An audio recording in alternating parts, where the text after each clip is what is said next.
সব বাবা মাই চেষ্টা করে সাধ্যের মধ্যে থাকা সন্তানদের ছোট ছোট আবদারগুলো পূরণ করতে। সন্তানের মুখের হাসি, এই দৃশ্যটা কতটা সুখের, কতটা আনন্দের তা শুধুমাত্র বাবা মাই জানে। আসসালামু আলাইকুম এভরিওয়ান, কেমন আছেন সবাই?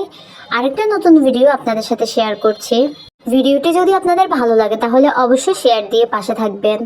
প্রায় প্রতিদিনই ওনাদের দুই ভাই বোনের একটা না একটা আবদার থাকবে, কিছু না কিছু ওনাদেরকে বানিয়ে খাওয়ানো লাগবে। আজকে মেয়ে আবদার করলো সে মোমো খাবে। সন্ধ্যায় কিন্তু নাস্তা বানিয়ে খাইয়ে ওনাদেরকে পড়তে বসিয়েছে। কিছুক্ষণ পড়ার পর ওনার নাকি খুব ইচ্ছে করছে মোমো খেতে। আমি আবার অত বেশি ভালো মোমো বানাতে পারি না, মানে মোমোর শেপটা অত সুন্দর করে দিতে পারি না। তখন মেয়ে বলল সে নাকি আমাকে কাজে হেল্প করবে। তো যেহেতু সে হেল্প করবে তাহলে তো বানানোই যায়। ফ্রিজ খুলে মুরগির দুটুকরো বুকের মাংস নিয়ে ভিজিয়ে রেখেছি, পরে ভালো করে ধুয়ে ব্লেন্ড করে কিমা করে নিয়েছি।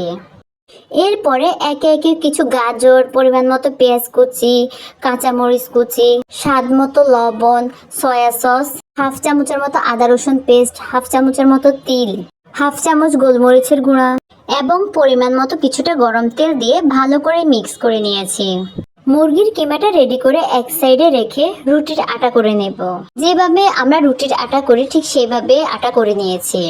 আমার মেয়ে তো খুবই খুশি, একটু পর পর এসে দেখে যাচ্ছে যে আমার বানানো কতটুকু হয়েছে। যদিও তখন রাত প্রায় 10:30টার মতোই বেজে গেছে, তাই একটু তাড়াতাড়ি করছিলাম যেন তাড়াতাড়ি করে বানাতে পারি। আমি শুধু একটা নাকি দুটা মোমো বানিয়েছিলাম, বাকি সবগুলোই আমার মেয়ে বানিয়েছে। আমি দ্রুত রুটি বানিয়ে দিয়েছি আর ও দ্রুত মোমোগুলো বানিয়ে নিয়েছে। মাশাল্লাহ, আমার থেকে ও ভালোই বানাতে পারে। যদিও ওর বানানোটা ভিডিও করা হয়নি, কারণ তখন অলরেডি প্রায় 11টার কাছাকাছি বেজে গেছে।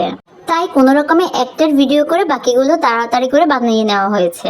সকালবেলা আবার ওদের স্কুল আছে, তাই তাড়াতাড়ি বানানোর চেষ্টা করছি। মর্নিং শিফট স্কুল মানেই তো সেই সকালবেলা তাড়াতাড়ি ওঠা। বাচ্চাদেরও কষ্ট, সাথে মায়েরও কষ্ট। সকালবেলা যেহেতু তাড়াতাড়ি ঘুম থেকে উঠা লাগে, তাই আমি সবসময় চেষ্টা করি তাদেরকে 11টা কি 11:15-র মধ্যে ঘুম পাড়িয়ে দেওয়ার। আজকে ঘুমোতে একটু দেরি হয়ে যাবে। এই তো সবগুলো মোমো বানিয়ে নেওয়া হয়েছে। কেউ কিন্তু আমাদের বানানো মোমোগুলো দেখে হাসবেন না। ডিজাইন যেমনই হোক না কেন, মোমো তো বানানো হয়েছে, খাওয়া তো হয়েছে, এটাই তো অনেক। পাতিলে পরিমাণ মতো পানি দিয়ে তার উপরে এই জালিটা বসিয়ে দিয়েছে। এরপরে একটা একটা করে বানানো মোমোগুলো দিয়ে ঢাকনা দিয়ে ঢেকে এগুলোকে ভাপ দিয়ে নেব। এই তো কিছুক্ষণ পর ঢাকনা উঠিয়ে দেখি যে আমাদের মোমোগুলো হয়ে গেছে। আমার মেয়ে তো ভীষণ খুশি। ও আমাকে বারবার শুধু জিজ্ঞাসা করছে, আম্মু কেমন হয়েছে বানানো, সুন্দর হয়েছে? আমি তো বলছি হ্যাঁ মা, অনেক সুন্দর হয়েছে, আমার থেকেও তুমি ভালো বানাতে পারো। বাচ্চাদেরকে যে কোনো ঘরোয়া কাজে উৎসাহ দিলে তারা কিন্তু আরো অনেক আগ্রহ নিয়েই কাজগুলো করে। এই তো কথা বলতে বলতে মোমোগুলো বানানো হয়ে গেছে।